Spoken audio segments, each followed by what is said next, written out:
Bus ഷെൽട്ടറിൽ വായനശാലയൊരുക്കി വായനാ ദിനത്തിന് പുതിയ മുഖം നൽകുകയാണ് പരിയാരം പഞ്ചായത്തിലെ 14-ാം വാർഡ് വികസന സമിതി.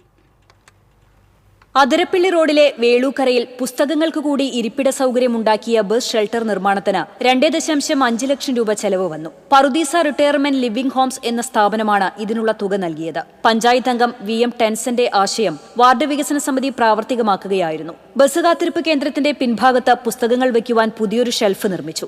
ഇതിൽ നിന്നെടുക്കുന്ന പുസ്തകങ്ങൾ ഇവിടെ ഇരുന്ന് വായിക്കാം. ബസ് വരുന്നതുവരെ വിരസത ഒഴിവാക്കാൻ കഴിയുമെന്നാണ് VM ടെൻസൻ പറയുന്നത്. താല്പര്യമുള്ളവർക്കാകട്ടെ തൊട്ടടുത്തുള്ള രജിസ്റ്ററിൽ പേരും ഫോൺ നമ്പറും രേഖപ്പെടുത്തി വീട്ടിലേക്ക് കൊണ്ടുപോവുകയും ചെയ്യാം. വായന കഴിഞ്ഞ് തിരിച്ചെത്തിക്കണം. പ്രത്യേക ഫീസ് ആവശ്യമില്ല. ഇതിനായി 300ഓളം പുസ്തകങ്ങൾ ശേഖരിച്ചിട്ടുണ്ട്. ബസ് സ്റ്റോപ്പ് കം വായനശാല കാണുവാനായി നിരവധി പേർ എത്തുന്നുണ്ട്. വായനശാലയുടെയും ബസ് കാത്തിരിപ്പ് കേന്ദ്രത്തിന്റെയും ഉദ്ഘാടനം പഞ്ചായത്ത് പ്രസിഡന്റ് ഷാജി ജോസഫ് നിർവഹിച്ചു. മുഖ്യാതിഥിയായ പഞ്ചായത്ത് വൈസ് പ്രസിഡന്റ് ജിപ്സി ജേറ്റസ് വായനാദിന സന്ദേശം നൽകി. TCV news, Chalakudy.